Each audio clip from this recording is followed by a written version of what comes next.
जय शो माता जी। अभी कुछ दिनों से मेरे चित्त में एक बात आ रही थी बार बार, और कुछ सहजी का भी इसी तरीके से वो परेशानी में गुजर रहे हैं। जैसे कि मेरे पास कुछ लोग बोल रहे थे कि दीदी हम किसी के घर जाते हैं तो पकड़ जाते हैं, या फिर कोई मेरे घर नॉन सहजी आता है या सहजी भी आता है तो हम जो है परेशान हो जाते हैं या कैचेज फील होते हैं। इसका एक कारण ये भी है कि हम किसी से बात करते समय अंदर नहीं रहते, यानी कि हम अपने जो तत्व है, आत्म तत्व या हमारी कुंडलिनी माँ या श्री माँ के श्री चरणों में अपना चित्त नहीं रखते, हम उनकी बातों में इन्वॉल्व हो जाते हैं। तो मैं आपसे यही कहूँगी कि अगर कोई आपके यहाँ आता है या बातचीत होती है तो बात करते समय अपने को उसके उस सहजी या उस लोगों में, नॉन सहजी में इन्वॉल्व मत होइए। आप उनसे बात करें बट अपने को अंदर रख के बात करें, यानी अपने पीछे जो सुषुम्ना नाड़ी है उसको, चित्त को कुंडलिनी माँ पे रख के धीरे धीरे पीछे सुषुम्ना नाड़ी से उठाते हुए सिर के तालु भाग तक लाइए और बात कीजिए। अपने चित्त को हमेशा अपने पीछे कुंडलिनी माँ से उठाते हुए अपने चित्त को सिर के तालु भाग पर लाइए और बात कीजिए। इस तरह हम अंदर रहेंगे, अपने अंदर रहेंगे और बात भी करेंगे। आप इसको प्रैक्टिस कीजिए कि इस तरह कीजिए, और आप अपने चाहे किसी के यहाँ जाइए, चाहे रिलेटिव्स हो, चाहे फ्रेंड सर्कल हो, चाहे नॉन सहजी कोई भी हो, आप जाइए बट अपने को अंदर रख के, अपने चित्त को श्री माँ के श्री चरणों पे रख के फिर बात कीजिए, या अपने चित्त को पीछे सुषुम्ना नाड़ी से कुंडलिनी को उठाते हुए धीरे धीरे सब चक्रों से सुषुम्ना नाड़ी से होते सिर के तालुक भाग पर लाइए। इस तरह करके हम फिर अपने फ्रेंड सर्कल को एंजॉय करें तो हमें पकड़ नहीं आएगी। दूसरी बात है कि हम जब भी अ, किसी चीज़ को देखते हैं तो उसमें, उस चीज़ों में बिल्कुल ही हम घुस जाते हैं, या मतलब उसी चीज़ों को टॉपिक पे हम चित्त को उसी में लगा देते हैं। चित्त को हमेशा, शमाता जी ने खुद बोला है कि चित्त को हमेशा चैतन्य पे रख के बात करें या चीज़ों को देखें। तो इससे हम जो है बिल्कुल चैतन्य में रहेंगे, और हम कोई काम भी कर लें, कहीं कुछ खरीदारी भी कर लें तो अपने चित्त को वाइब्रेशंस पे रखें, यानी लेफ्ट हैंड पे जो बीच में सहस्त्रार है वहाँ रखें। लेफ्ट हैंड का जो हथेली है उसको बीचों बीच वहाँ रखें और आप खरीदारी कीजिए, कहीं भी जाइए तो आपका जो है वो लेफ्ट हैंड पे वाइब्रेशंस आते रहेंगे। तो चित्त को चैतन्य में रख के आप सारे काम कीजिए। आपको कैसे बिल्कुल नहीं आएगी, अगर आएगी भी तो वो चैतन्य जी हमारे उस नेगेटिविटी को दूर करेंगे। एक बात और है कि आजकल जो है हमारी जो आँखें हैं वो बहुत ही अशुद्ध होती जा रही है। सुमाता जी ने बार-बार बोला है कि मूलाधार को शुद्ध करने के लिए अपनी आँखों को पवित्र चीज़ों में लगाएँ। जैसे हम कहीं सड़क पे जाते हैं तो किसी की ओर देखें नहीं, अपने सिर को, अपने चित्त को, अपने जो आँखें हैं उसको चैतन्य में रख के चलें, या क्षमा को देख के चलें, या किसी बच्चे को देख के चलें, धरती माँ की ओर देख के चलें। क्योंकि मूलाधार पे जो अटैक हो रहा है वो बहुत ही, हमारी जो उत्थान का जो मार्ग है वो बाधित हो रहा है। इसीलिए हमेशा अपनी आँखों को पवित्र चीज़ पढ़ें। टीवी की ओर ज़्यादा आजकल जो सीरियल्स हैं वो देखने में न लगाएं। टीवी में बिल्कुल भी सीरियल न देखें, ये हमारे उत्थान को नीचे करता है। सिस्टर जो बहनें हैं उनसे रिक्वेस्ट है कि वो टीवी में जो भी देखें या तो न्यूज़ देखें या कुछ भी ना देखें। हमेशा अपने चित्त को अबोध चीज़ों में लगाएं। अगर हमारे चित्त में आती है कुछ ऐसी चीज़ें तो तुरंत श्री गणेश से प्रार्थना करें, हे गणेश भगवान हमारे चित्त को शुद्ध कीजिए, हे गणेश भगवान हमारे चित्त में आइए। इस तरह से आपका जो चित्त है वो पवित्र चीज़ों में जाएगा। तो सभी से रिक्वेस्ट है कि हम मूलाधार चक्र कितना भी शुद्ध कर ले, लेकिन अपनी आँखों को अगर हम स्थिर करेंगे तो किसी की ओर ना देखें, क्योंकि हमने अक्सर सेंटर पे भी देखा है कि लोग एक दूसरे को देखते हैं। क्यों देखते हैं? हमारी आँखें जो हैं वो श्री माँ को केवल देखने के लिए बनी है, चैतन्य की ओर देखने के लिए बनी है, पवित्र चीज़ देखने के लिए बनी है हमारी आँखें। आज के समय में अपनी आँखों में बहुत सारा चैतन्य भरें और पवित्र चीज़ों की ओर देखें। जय श्री माता जी। 3 महामंत्र। ॐ त्वमेव साक्षात् श्री महालक्ष्मी महासरस्वती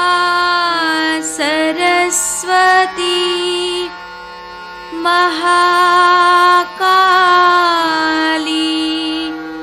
त्रिगुणात्मिका कुंडलिनी साक्षात्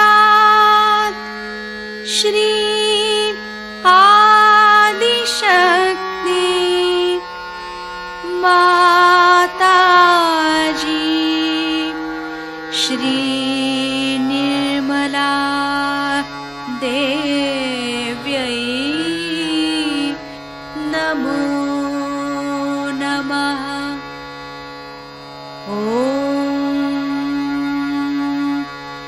त्वमेव साक्षात्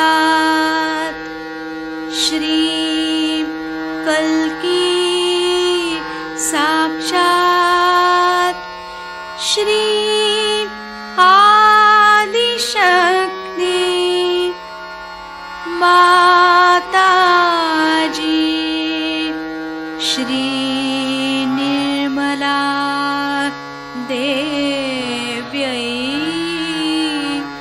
नमो नमः।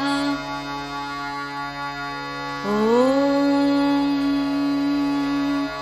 त्वमेव साक्षात् श्री कल्की साक्षात् श्री सहस्रार स्वामिनी मोक्षप्रदायिनी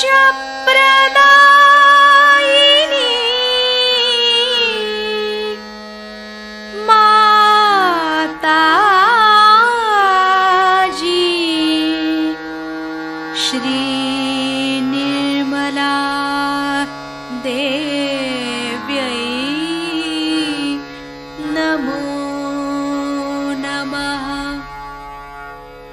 श्री गणेश मंत्र। ॐ त्वमेव साक्षात् श्री गणेश साक्षात् श्री आदिशक्ति माताजी श्री निर्मला देव्यै नमो नमः।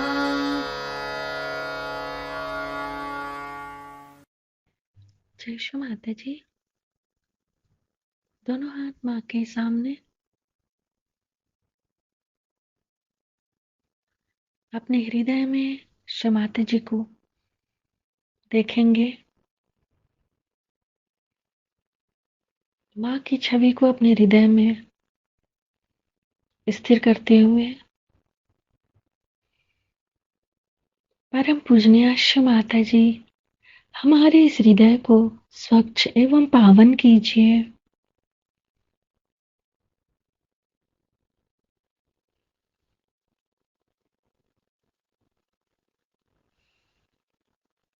श्री माता जी, हम सभी अज्ञानी हैं।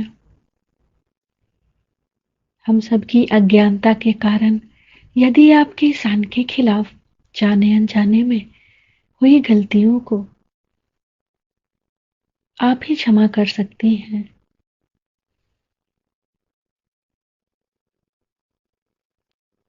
संपूर्ण चित्त बीचों बीच हृदय में ही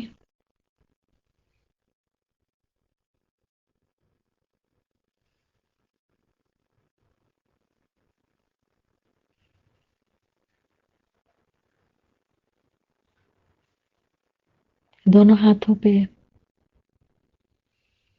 अपनी आंखों में श्री माता जी को रखते हुए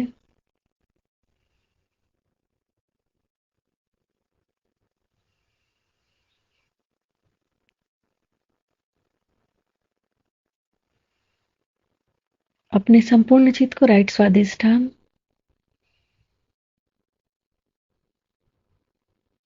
श्री निर्मल चित्त मंत्र ओम त्वमेव साक्षात् श्री निर्मल चित्त साक्षात् श्री आदि शक्ति माता जी श्री निर्मला देव्यै नमो नमः।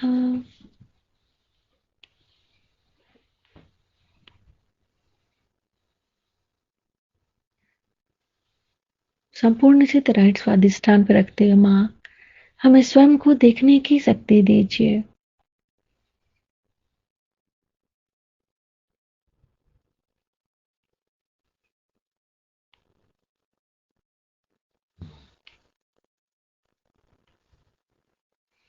अपने संपूर्ण चित्त को नीचे से ऊपर पिंगला नाड़ी पे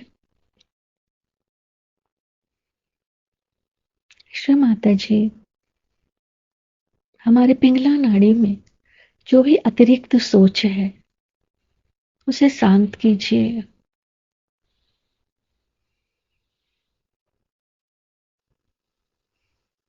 श्री माता जी हमें हमारे ही विचारों से मुक्त कीजिए।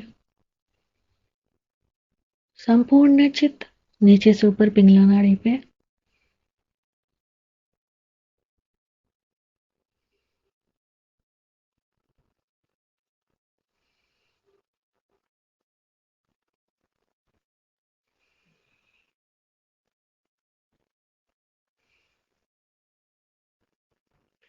अपने संपूर्ण चित्त को दोनों हाथों में जो कुछ भी है उसे मां के श्री चरणों में समर्पित करेंगे।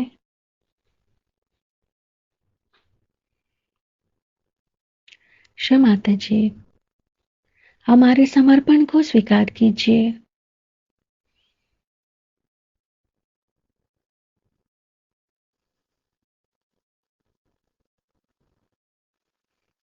संपूर्ण चित्त बाएं हृदय पे श्री माता जी हमारी आत्मा को प्रकाशित कीजिए।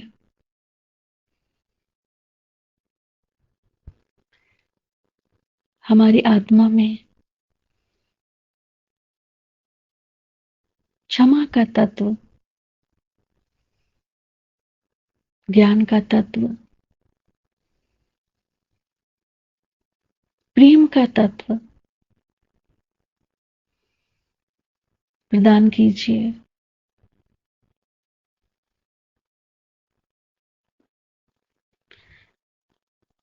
संपूर्ण चित्त बाएं विशुद्धि पे श्री माता जी हमारी विशुद्धि को शांत कीजिए।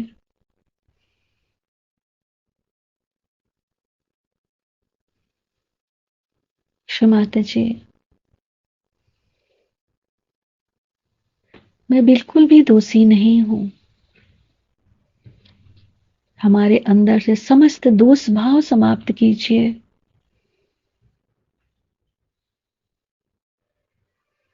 फ्रंट आज्ञा, बैक आज्ञा,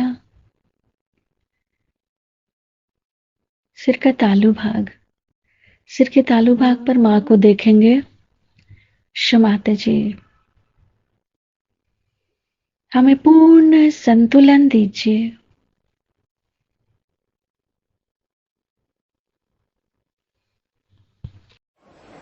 इन महान कलाकारों का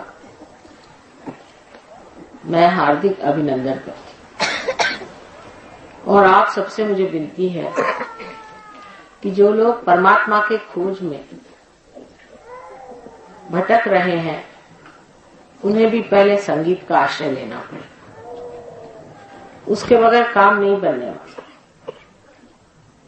क्योंकि अपने भारतीय संगीत की विशेषता यह है कि ये अत्यंत तपस्विता से और मेहनत से ही मिलती। उसकी गंभीरता, उसकी उड़ान, उसका फैलाव, उसकी गहराई, उसकी नजाकत, सब चीजों में परमात्मा के दर्शन मनुष्य को हो सकते हैं। और सारा ही संगीत उस ओम से निकला है जिसे लोग रूह के नाम से जानते हैं। इसलिए जब इस संगीत पे मनुष्य तल्लीन हो जाता है, उसके लिए आसान है कि वो परमात्मा को पाए। शायद आपको मेरी बात कुछ काव्यमय लगे और कुछ यथार्थ से दूर प्रतीत हो। शायद ऐसा एहसास हो कि मैं कोई बात को इस तरह से कह रही हूं जैसे कि संगीत कलाकारों को आनंद आए, किंतु ये बात सच नहीं। अपने अंदर भी 7 चक्र हैं और सब मिलाकर के 12 चक्र हैं। उसी प्रकार संगीत में भी 7 स्वर और 5 और स्वर मिलाकर पूरा एक स्केल बन जाता है।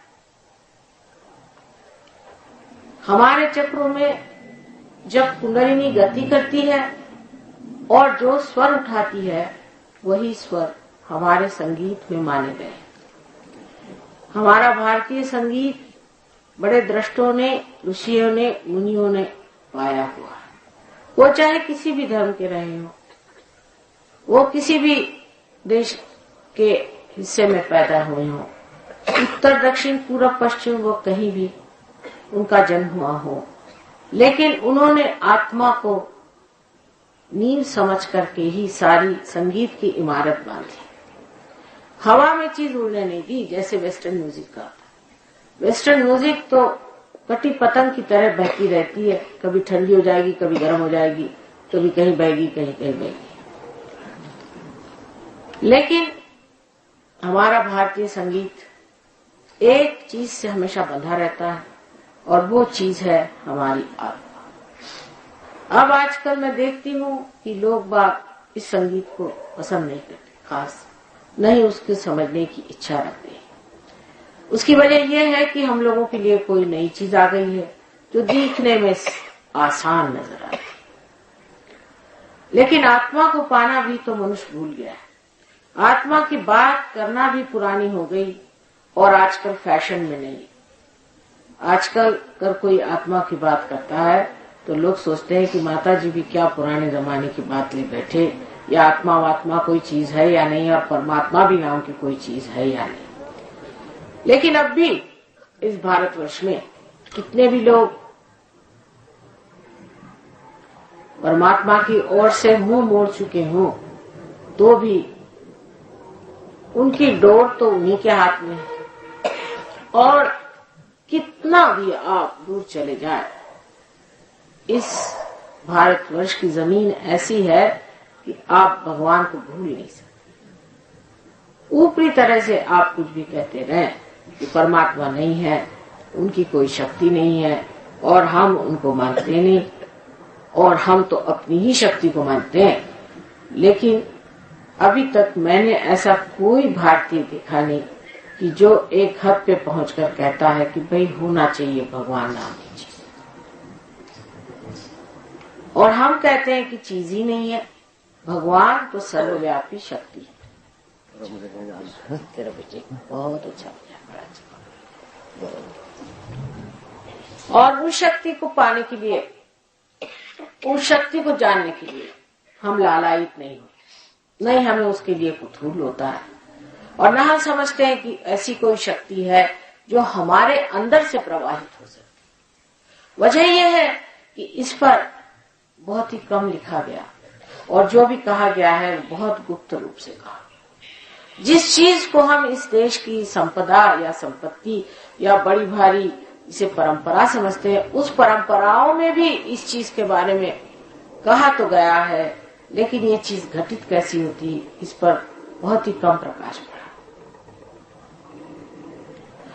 उसकी वजह यह है कि जब इसका समय आएगा तभी ये बात उद्घाटित होगी, ये सोच करके और ये समझ करके ही लोगों ने इस बात को गुप्त रखा। सबने कहा है कि परमात्मा की सर्वव्यापी शक्ति इस संसार में विचरण करती, और हम भी रोजमर्रा देखते हैं कि जितनी जीवित व्यवस्थाएं हैं, जितना भी जीवित कार्य है, वो एक शक्ति कोई न कोई करती है, और वो शक्ति एक फूल में से फल निकाल देती, एक बीज में से वृक्ष निकाल देती है। सारे जितने जीवंत कार्य है वो शक्ति करती है, और वो शक्ति जो भी है उसे हम जानते नहीं हैं और उसे हम पा नहीं पाते। ये कार्य हम कर नहीं सकते, और ये हमसे ऊंची चीज है। इसको पाने के लिए अगर मनुष्य ने एक चीज ऐसी तय कर ली कि साहब ये चीज कोई है ही नहीं, तो फिर ऐसे इंसानों से बात करना ही नहीं। क्योंकि अंधेरे में बैठे हुए लोग अगर कहें कि सूरज नाम की कोई चीज है ही नहीं, तो फिर वो आगे बढ़ेंगे कैसे। लेकिन दूसरे लोग जरूर ऐसे हो सकते हैं कि वो सोचते हैं कि अच्छा, इन सब लोगों ने कहा है कि सूरज नाम की कोई चीज है, तो उसे देखा क्यों न जाए, उसे जाना क्यों न जाए। और सबने क्या कहा है, किस तरह से जाना जाता है। किसी ने ऐसा नहीं कहा कि आप सर के बल खड़े हो जाइए तो आपको परमात्मा मिल जाएगा, या नाक में रस्सी डाल के खींचिए तो आपको परमात्मा मिल जाए। इस तरह की विक्षिप्त क्रियाएं करने से परमात्मा मिलता है, ऐसे किसी ने नहीं कहा। ये तो कोई नई नई चीज रोज निकलती रहती। सब अपने शरीर को पाने की जमीन जुमला और दुनिया भर की बेकार की चीजें जोड़ने की व्यवस्था में लगे हैं। लेकिन जिसको जुटाना है उधर हमारी दृष्टि इसलिए नहीं है कि कोई ऐसा मिलता भी तो नहीं जिसने जुटाया। जो भी बात करता है वो यही पता होता है किसी जेल से छूटा हुआ फरारी, या कोई पैसा कमाने वाला यहाँ आदमी पहुंचा हुआ है। बात तो परमात्मा की करता है और घर में ठगी करता है। इसलिए भी परमात्मा से विश्वास टूटना बिल्कुल सही बात है, बिल्कुल सही बात है। लेकिन इसमें परमात्मा का क्या दोष? परमात्मा ने तो आपको एक अमीबा से इंसान बना दिया। उसने आपको ये सुंदर सृष्टि रच दी। ये सारे रंग और ये स्वर और ये सारा मधुर संगीत परमात्मा ही के चरणों से है। उसने ही इसका आनंद उठाने की शक्ति भी हमारे अंदर दी है। इसने ही हमें अपने माँ बाप बच्चे सबको पहचानने की, उनको प्रेम करने की भी शक्ति दी है। उसी ने हमारे खाने पीने की और हर चीज की व्यवस्था कर रखी है। लेकिन अगर हम ही अपने आपस में लड़ झगड़ करके सिर्फ उटव्वल करते हैं, उसे परमात्मा क्या करे। ये सब मनुष्य की बनाई समस्याएं हैं। परमात्मा ने हमारे लिए कोई समस्या नहीं बनाई, कोई सी भी नहीं।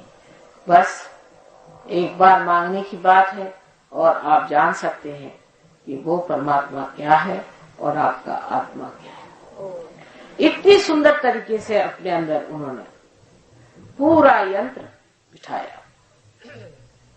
धीरे धीरे जैसे जैसे हम लोग उत्क्रांति कर चुके, इवोल्यूशन होते रहा, वैसे वैसे धीरे धीरे हमारे अंदर ये सब संस्थाएं एक के बाद एक जुटती गई और ये सब चक्रों द्वारा हमारे अंदर प्रस्थापित। बड़ी मेहनत से ये यंत्र को बनाया गया, बड़े संजो कर इसे बनाया गया कि अंतिम लक्ष्य यह है कि जो बाह्य में मनुष्य दिखाई देता है वो महामानव हो जाए। जो सर्वसाधारण और तुच्छ और हीन माना जाता है वो अत्यंत उच्च कोटि का साधन परमात्मा का बन जाए। लेकिन मनुष्य का स्वभाव ऐसा है कि वो सब चीज को अपना साधन बनाना चाहता है, किसी का साधन नहीं बनना चाहता। उसके स्वभाव से विपरीत। किसी का साधन वो क्यों बने? पर जिसने आपको साधन स्वरूप बनाया है उसके तो आपको साधन बनना ही पड़ेगा।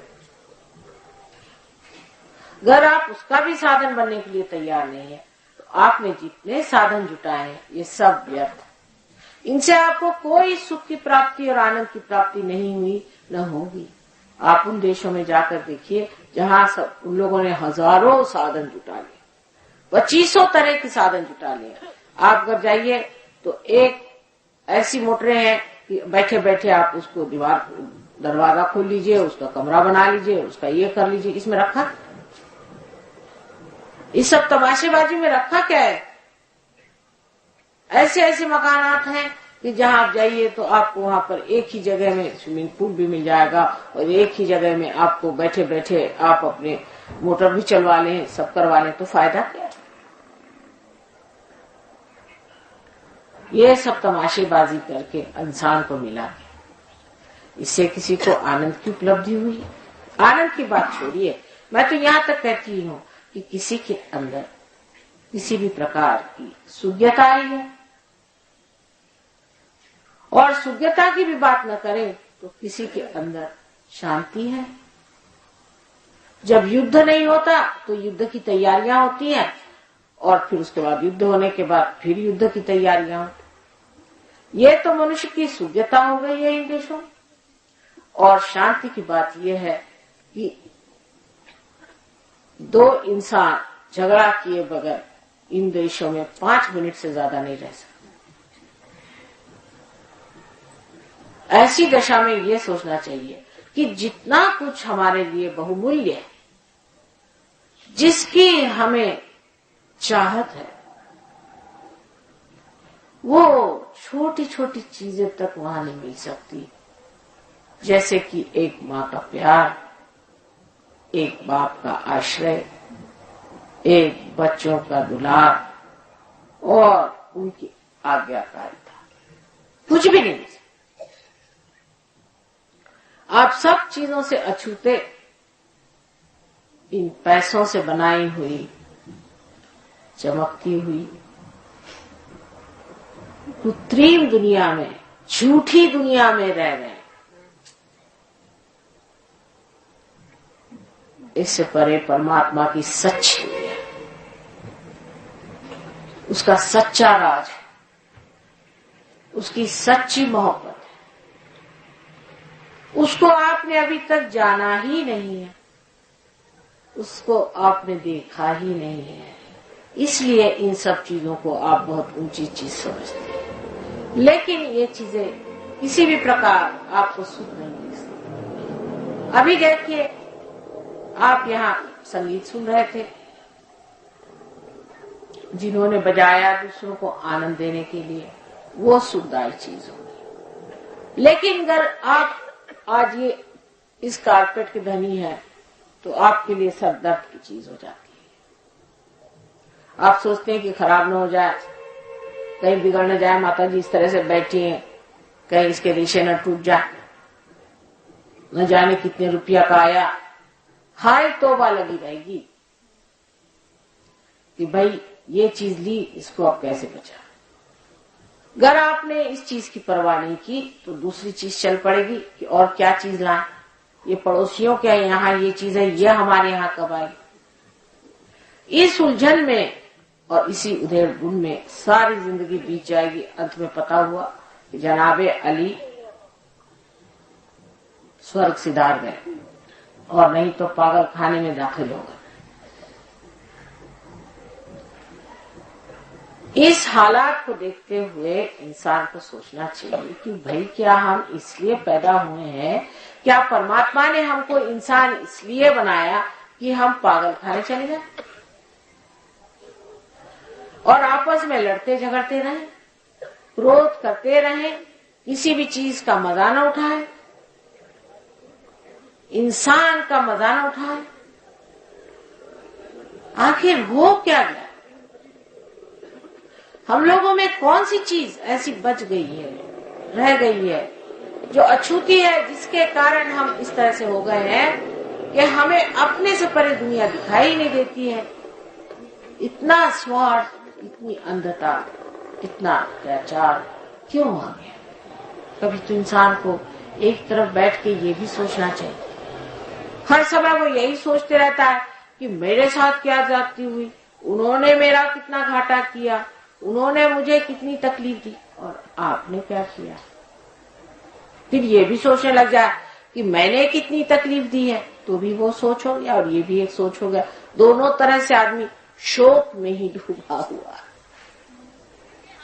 तो क्या परमात्मा ने आपको इसलिए इंसान बनाया कि आप बैठ करके हर समय यहाँ पर रोया करें और शोक मनाया करें? क्या यही परमात्मा की इच्छा थी कि ऐसे शोकग्रस्त, पीड़ित, दुखी, रोगी ऐसे लोग बना, या इस तरह के लोग जो अपने अहंकार में डूबे हुए हैं, जो चाहे सो करते, महाबेवकूफ? एक साहब एक दिन आए और उल्टे कोट वोट पहने, तो मैंने कहा कि साहब उल्टा कोट क्यों पहन लिया? कहले इसमें क्या खराबी साहब, आप क्यों कहते? मैं कहा खराबी नहीं है, लेकिन सीधा दिखने में अच्छा लगता है, क्या हाल है? तो आपने क्या समझ रखा हम चाहे जो करें, आप कौन होती है? मैं कहा ठीक है, बात ये आंख में दिखाई देता है इसलिए कह दिया, आगे नहीं कहेंगे। पता हुआ कि ये बहुत रईस आदमी है, तो रईस आदमी ये सोचता है कि वो जो चाहे सो करे, क्योंकि ये बहुत रईस है, ये सोचते चाहे जो सो। दूसरे जो अपने को गरीब कहते हैं, उनका हाल और अच्छा है। अब आजकल निकला है गरीबों की मदद करो, गरीबों की मदद करो। तो मुझे तो गरीब दिखाई नहीं देते, क्योंकि किसी को 100 रुपया दे दीजिए तो वो सीधे जाता है कहाँ? तो शराब की दुकान पर। ये अगर आदमी गरीब होता तो ये 100 रुपया लेके शराब की दुकान पे क्यों तशरीफ ले जा रहा है? इसको तो चाहिए कि घर जाए, अपने बाल बच्चों को खाना पीना दे। लेकिन ये चले सीधे शराब खाने। इसका मतलब ये क्या गरीब है? स्ट्राइक करो, स्ट्राइक करो, भत्ता बढ़ाना चाहिए, बड़ी महंगाई हो गई, बड़ी महंगाई हो गई। चलो भाई, भत्ता बढ़ गया, जा कहाँ रहे? वही शराब खाने। पूछा भाई तुमने भत्ता क्यों बढ़ाया? माता जी आपको पता है शराब की बोतल की कीमत बहुत बढ़ गई। आपको तो पता नहीं, आप पीते नहीं, आपको क्या मिला? ठीक है भाई, हम तो अज्ञानी हैं। सो ऐसे गरीबों से भी क्या किया जाए? और गरीबों में एक अहंकार है कि हम गरीब हैं, ये भी एक अहंकार हो गया गरीबों में। जैसे भिखारी है, आएगा, आप साहब 2 रुपया दे दीजिए। भैया 2 नहीं, 1 है, 1 ले लो। अरे क्या समझते हैं आपको, अपने लिए रखिए, पान बीड़ी खाइएगा। इस तरह से अहंकारी आपको सब आजकल गरीबों ने भी अपना एक स्थान बना लिया कि हम गरीब है। अच्छे साहब गरीब है, गरीबी की नम्रता तो कहीं दिखाई नहीं देती। उल्टे इस कदर खोपड़ी पे चढ़े हुए हैं कि ये गरीब कैसे और ये रईस कैसे, कुछ समझ में नहीं आता। ना बाप बेटे का सहूर रहा, ना माँ बहन का ख्याल रहा।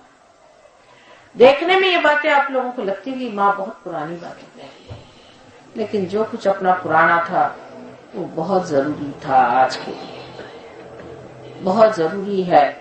एक बार फिर मुड़ करके आप सोच लीजिए,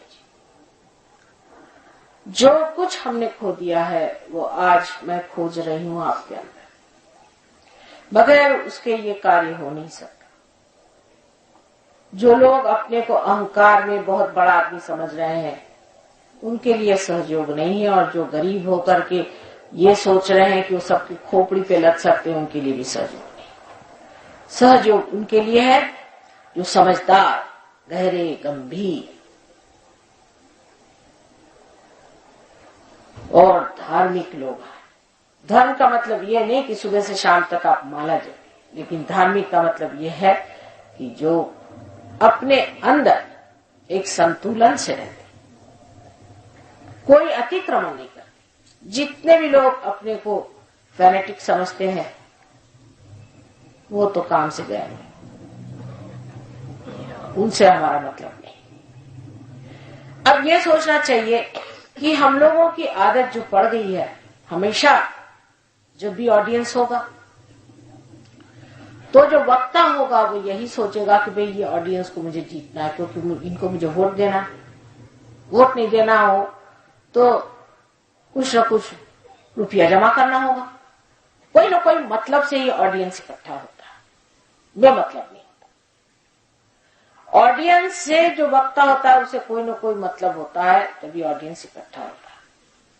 लेकिन जब संगीत होता है तब वो ऑडियंस इकट्ठा होता है जो चाहता है कि आनंद उठाए। जब कोई कला का कार्य होता है तो वो ऑडियंस इकट्ठा होता है जब सोचता है कि भाई कलाकार का महत्व ज्यादा है हमसे। ऐसी दशा में थोड़ा आगे जाकर आप सोचें कि जब आप कुंडलिनी के जागरण के लिए यहाँ आए हैं तो समझ लीजिए कि आप लोग अपने फायदे के लिए आए हैं, मेरे नहीं। आपको अपना फायदा कर लेना। कुंडलिनी की गंगा आप ही के अंदर है, वो जागरूक भी हो सकती है और आप पार भी हो सकते हैं। इसमें कोई नवीन बात आप नहीं है, क्योंकि समय आ गया। ऐसे विक्षिप्त समय में, ऐसे भयानक समय में अगर ये कार्य नहीं होगा तो कब होगा? यही समय है जब ये कार्य होना था और होने वाला है। और इस वक्त आदमी जो है बहुत बड़े भ्रांति में, कंफ्यूजन में फंसा। इस वक्त वो ये नहीं समझ पा रहा कि सही कौन है और गलत। लेकिन एक बात आप जान लीजिए कि जब मुझे आपसे कुछ लेना ही नहीं, तब आपको मुझे देखना है कि आप में से सही कौन है और गलत कौन है। आपको ये नहीं देखना कि मैं सही हूँ या गलत हूँ, क्योंकि मुझे तो कुछ लेना देना ही नहीं आपसे। इस बात को पहले समझ लेना चाहिए, क्योंकि अधिकतर हम ये देखने आते हैं कि ये सही है या गलत है। लेकिन इस वक्त थोड़ी नजर अपनी और होनी चाहिए कि क्या हम सही हैं? जिस चीज के लिए आए हैं ये कितनी बड़ी चीज है, आत्मा का साक्षात्कार, जो सबसे महान चीज है। इससे बड़े के संसार में पाने की कोई चीज ही नहीं। और अगर वो चीज माता जी देने के लिए बैठी हुई है तो क्या वाकई हम इस योग्य हैं? मैं कहती हूँ है, और बिल्कुल है।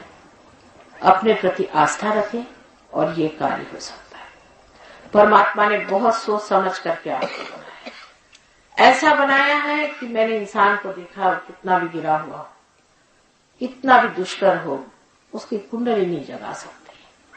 पता नहीं कैसे, ऐसी कमाल हो गई है परमात्मा की, इसकी मेहर की ऐसी कमाल। आपसे बताती हूँ कि जिसके लिए लोग आके बताते हैं कि माता जी तो इतना गया बीता आदमी, इसको छोड़ दीजिए, वो तक पार हो जाता है। क्या कमाल!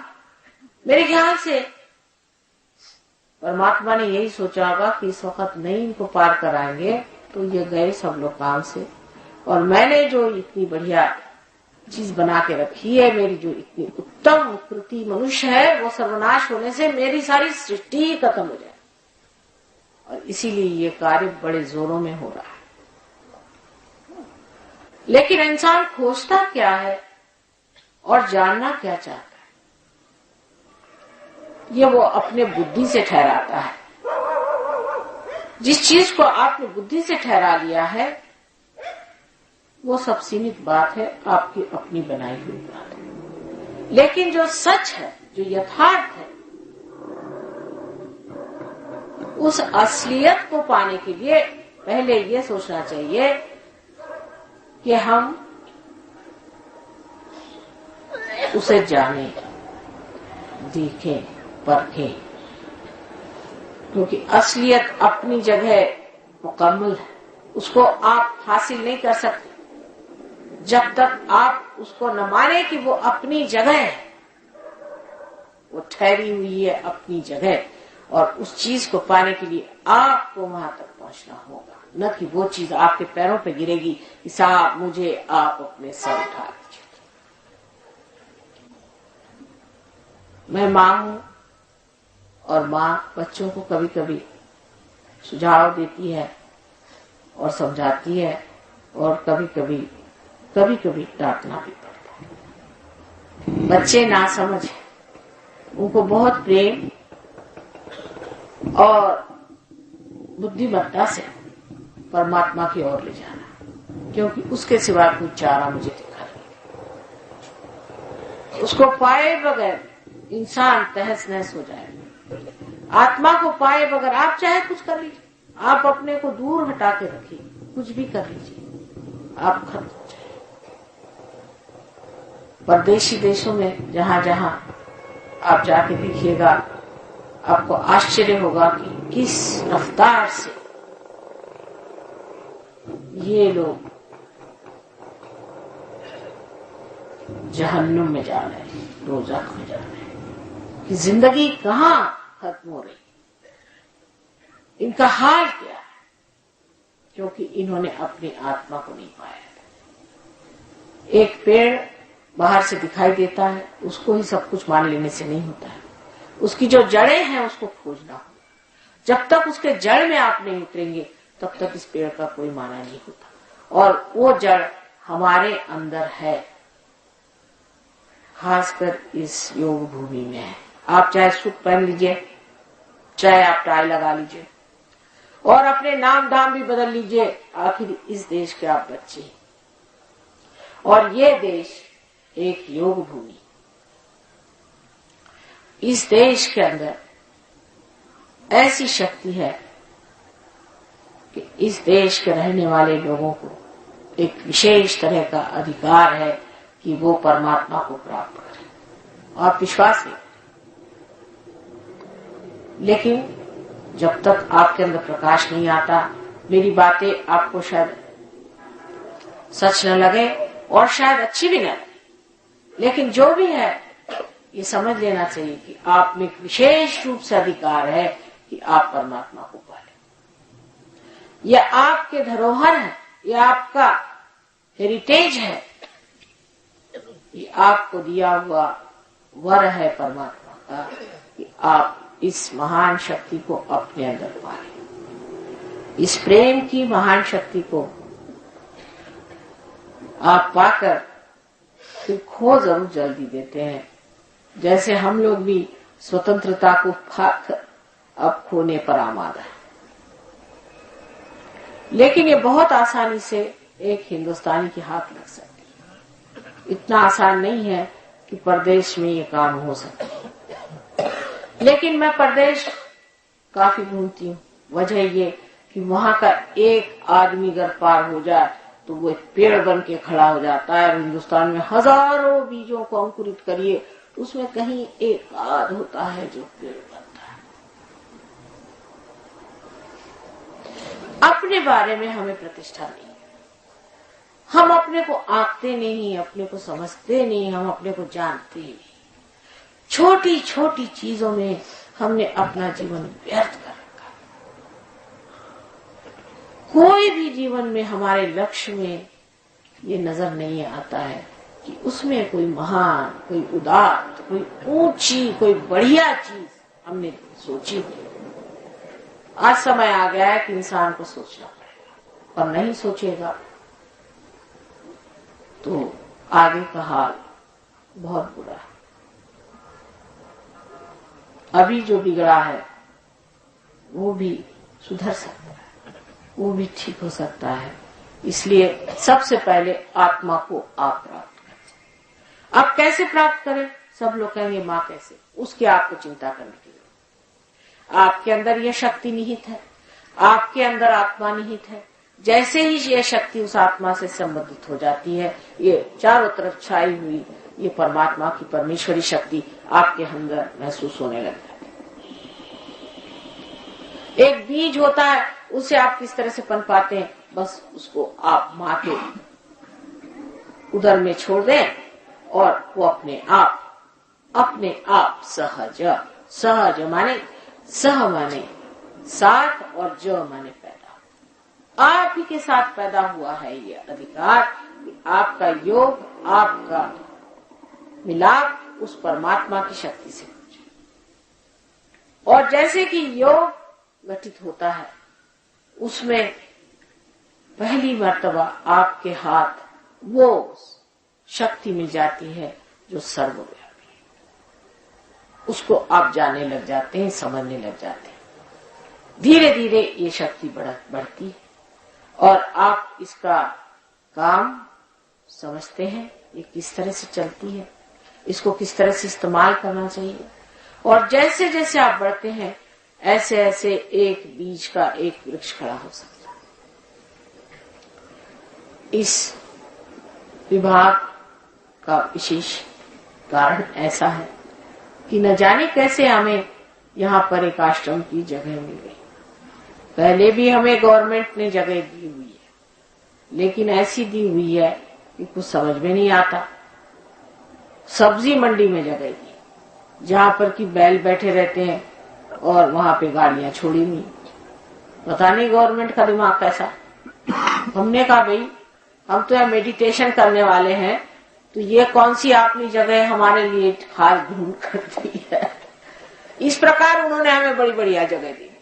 बहरहाल अभी कोशिश कर रहे हैं वो कि और कोई बढ़िया जगह ढूंढे। भगवान जाने अब और कहाँ पहुंचा देते।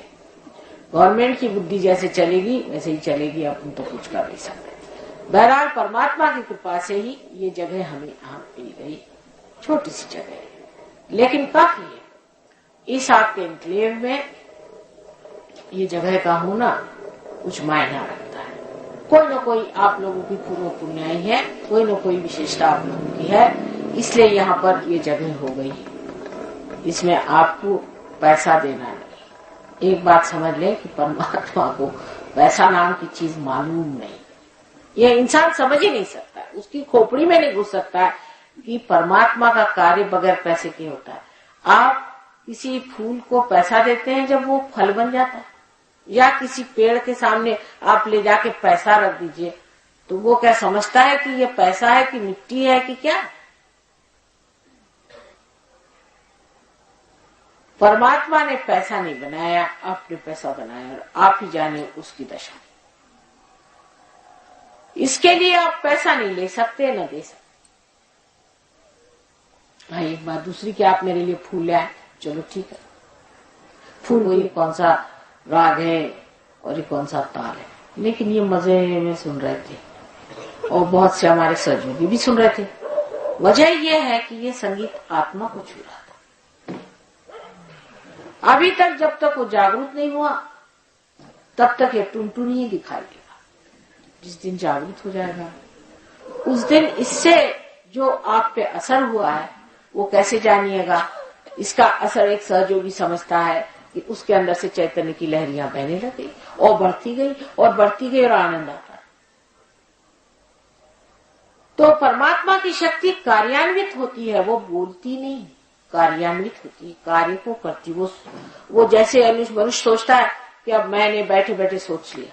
अच्छा सोच लिया तो क्या, सोचने से आपकी मोटर चलेगी? चला के दिखाइए, मोटर में बैठे और सोचते रहे सोचते रहे सोचते रहे। मैंने सोचा गया, आपने सोचा माने इस बुद्धि से इसमें कितनी सीमाएं हैं आप जानते हैं। हम तो सोचते हैं, आप कैसे सोचते हैं? उस सोचने से आप कौन से कार्य को कर सकते हैं? ज्यादा से ज्यादा आप करते ही क्या है, मरी हुई चीज की मरी हुई चीजें बनाते और खुद भी उनको इस्तेमाल कर करके मरगिल्ले हो जाते हैं। माने ऐसे कि आपने मोटर बनाई, अब मोटर से आप चलने लगे। आपने तो सोचा आप अफलातून हो गए, लेकिन इस मोटर के हो गया आपको लाभ, क्योंकि 2 टांगे आपकी गई काम से। और अगर किसी दिन मोटर फेल हो गई तो आपकी हालत खराब, फिर उसके बाद आपका चलना बिल्कुल मुश्किल और आप बैठ गए। जितनी आपने इस तरह की चीजें बनाई हैं, ये आपकी खोपड़ी पे लगी और उसको लदाने से आप सोचते हैं कि आप बहुत बढ़ गए हैं, सो आप बाहर बढ़ गए, अंदर इतने से हो गए हैं छोटे से। आपकी अपनी कोई शक्ति नहीं थी। अपनी शक्ति सिर्फ आत्मा से आती है और उसको प्राप्त होना चाहिए। ये एक इच्छा पहले करनी चाहिए। पहले ये इच्छा करनी चाहिए कि माँ, मैं आत्मा हूं और मेरे चित्त में आत्मा का प्रकाश आने दीजिए। जब तक ये इच्छा आपके मन में नहीं होगी तब तक मेरा हाथ नहीं चलने वाला। पहले इच्छा होनी चाहिए कि मैं आत्मा हूं और मैं इस आत्मा को प्राप्त करूं। अब माँ का जैसा हाल होता है कि वो कैस्ट्रॉयल भी पिलाना चाहे तो उसमें कुछ कहानी बता के और कुछ मीठा उठा मिला के चढ़ा देती। लेकिन सच बात आपसे बताऊं कि आत्मा को मिलते ही आप पाइएगा कि आपका शारीरिक, मानसिक, बौद्धिक जितना भी क्लेश और जितना भी संघर्ष है सब खत्म हो जाए। जो कुछ भी आत्मा से आप पीड़ित है वो सब खत्म होकर के एक आप दूसरे ही सतह पे, एक दूसरी नगरी में जाकर बैठेंगे, एक दूसरे हो जाएंगे। इसीलिए जिसने ब्रह्म को जाना उसे द्विज कहते, माने जिसका जन्म दूसरा हो। और बहुत से लोग ऐसे अमेरिका में देखे मैंने जो अपने इश्तहार लगा घूमते हैं कि हमारा जन्म दूसरा हो गया। भाई कैसे? भाई आपने कहा कि जन्म दूसरा होगा तो उसके कुछ दिखना भी तो चाहिए आसार कि आप कैसे कह रहे हैं आपका जन्म दूसरा। तो इंसान का जब जन्म दूसरा हो जाता है तो उसकी जो चेतना है, उसकी जो अवेयरनेस है, वो जो महसूस करता है वो सब कुछ सार्वजनिक हो जाता है, सामूहिक हो जाता है, कलेक्टिव हो जाता है। जैसे बैठे बैठे यहां से आप बता सकते हैं कि फला फला इंसान के कौन से चक्र पकड़े, सब जानकारी इससे हो सकती, क्योंकि सब चीज को जानने वाला आपका आत्मा है, आपकी बुद्धि नहीं। बुद्धि तो ये भी है और वो भी है, इसी से आदमी सब भ्रांत है।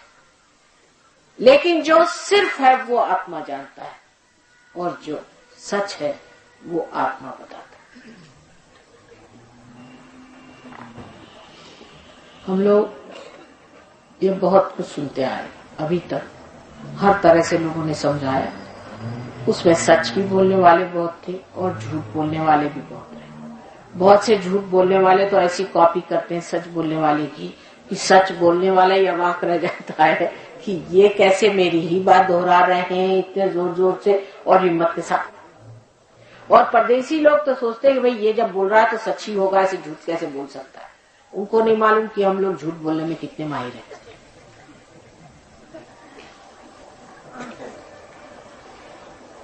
इसलिए जो कुछ कहा गया उसका यथार्थ होना चाहिए, उसका अनुभव आना चाहिए। अब बहुत टाइम हो गया है, जो कुछ काम मुझे करना था वो मैंने संगीत में ही कर दिया। सिर्फ एक 10-15 मिनट में आप लोग की जागृति हो जाएगी, इसमें कोई मुझे शंका नहीं। लेकिन उसके बाद योग का जो दूसरा अर्थ है युक्ति, ऐसी युक्ति करो नंदलाल, ऐसी युक्ति जिससे कि आप बारे में सब कुछ जान ले, उसकी शक्तियों को पहचान ले, उसको इस्तेमाल कर ले और सबको इसका लाभ दे। जब तक ये नहीं होगा उसकी कुशलता, इसे डेफ्टनेस कहते हैं, जब तक आप नहीं सीखिएगा तो वैसा ही है कि आपके लिए मोटर ला के रख दी और खड़े खड़े जंग खा गई। ऐसा ही योग होता है। हिंदुस्तानियों पे अधिकतर योग ऐसा ही देखा है मैंने कि फिर आकर के मेरे सामने जंग की कार खड़ी हो गई और कहले माँ मैं आपके पास 20 साल पहले आया था, 10 साल पहले आया था, लेकिन फिर वही कर जैसा कि जैसा हो गया। सो ये बात नहीं, आपको लगना पड़ेगा, जुटना पड़ेगा, जानना पड़ेगा, क्योंकि यही एक जानने का है, बाकी कुछ जानने का नहीं। इसको जान लिया तो आपने सब कुछ जान लिया। छोटे छोटे बच्चे भी इसको जान सकते हैं, अनपढ़ लोग भी इसको जान सकते हैं। एक बहुत अनपढ़ आदमी है, उन्होंने न जाने हजारों लोगों को सहयोग के अभ्यास से तंदुरुस्त कर दिया, उनकी बीमारियां ठीक कर दी, कैंसर जैसी बीमारियां ठीक कर दी। वो डॉक्टर नहीं है, वो डॉक्टरी सीखा नहीं है, लेकिन तत्व पे उतर के उसने ये काम करके दिखाया। आप भी सब कर सकते हैं। सबसे पहले आप अपने को ठीक कर लीजिए, अपनी आस्था से आप इस परम तत्व को पालें, उसके बारे में बाद में आप सीख ले। खासकर आप लोगों के लिए यहाँ पे इतने नजदीक मंदिर आया हुआ है कि आप पैदल भी चल के आ जाए तो भी आप यहाँ पहुंच सकते। यहाँ पर आपको रुपया पैसा देना नहीं, पहले ही कहा गया है। सिर्फ आस्था से अपनी और नजर करके थोड़ी मेहनत करें। ऐसे हर रविवार को 10 बजे सवेरे यहाँ पर प्रोग्राम होता है। आपको कुछ भी देने का नहीं है, सिर्फ आपको लेने का है। और इसलिए अपनी गागर खाली करके यहाँ पर आए और जो कुछ सीखना है धीरे धीरे सीखें। आपको आश्चर्य होगा कि परमात्मा की कृपा कितनी अपरंपार है, और जो इंसान पार हो जाता है उसकी परमात्मा कितनी परवाह करती है और वो कितना महत्वपूर्ण है। आशा है आप लोग मेरी बातों के और ख्याल करके और हर रविवार 10 बजे इस जगह आए और सहयोग के बारे में जाने और सीखें। अब सिर्फ आप लोग मेरे और ऐसे हाथ करके और आंख बंद करके बैठे और अपना चश्मा उतारें।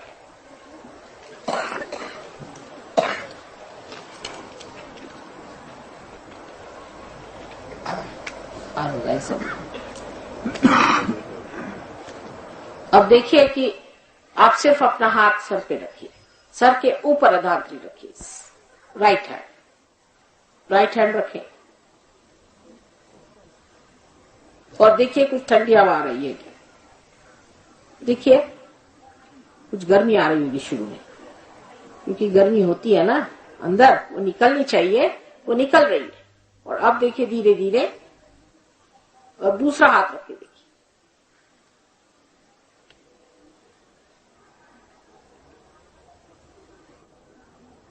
आ रही है।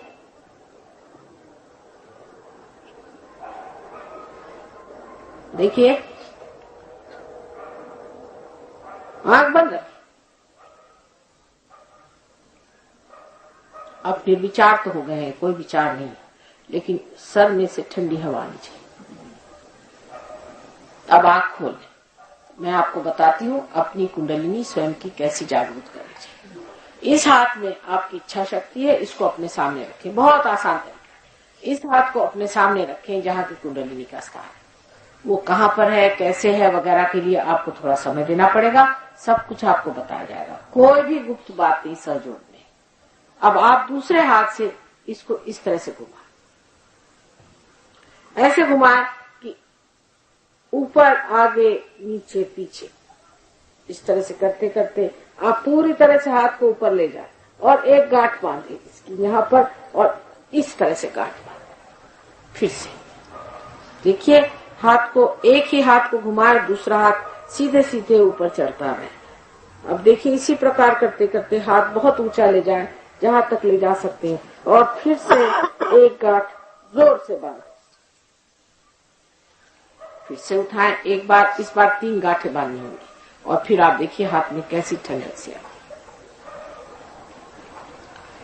आपको आश्चर्य होगा कि ये शक्ति आपके अंदर से बह रही है कि नहीं, ये आप जान जाए। 1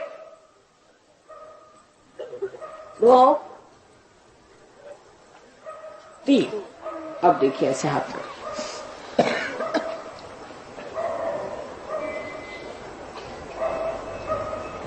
आ रहा है हाथ में ठंडक, चल रही सनसनाहट, सनसनाहट आ रही धीरे धीरे। देखिए, या दोनों हाथ ऊपर कर एकदम, और आंख बंद करके मन में पूछे कि क्या ये ब्रह्म शक्ति है जो सारे जीवित कार्य को करती है? माँ, क्या ये वही ब्रह्म शक्ति है? देखिए अब आपके हाथ में ठंडक सी आ रही है या नहीं, सनसनाहट सी हाथ में आएगी। अब हाथ मेरे और करें,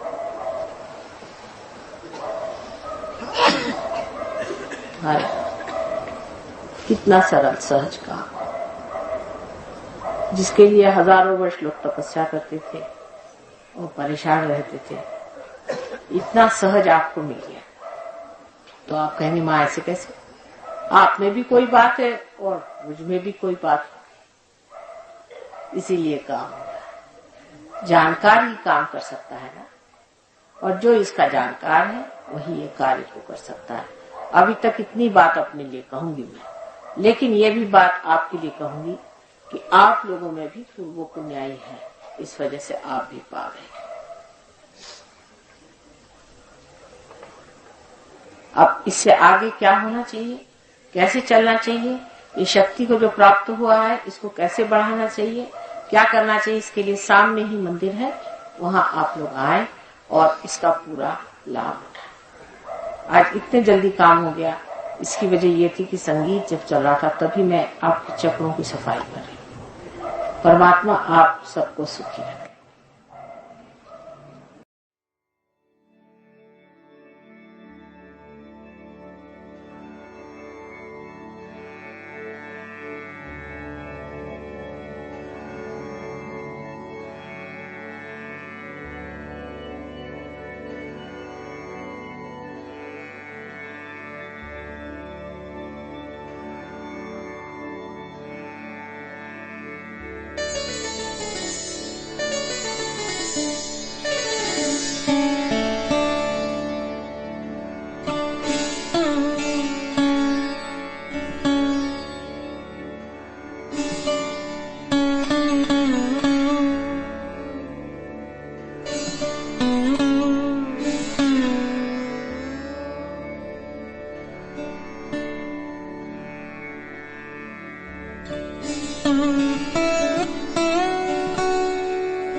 सहजी।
ध्यान में रहे सहजी।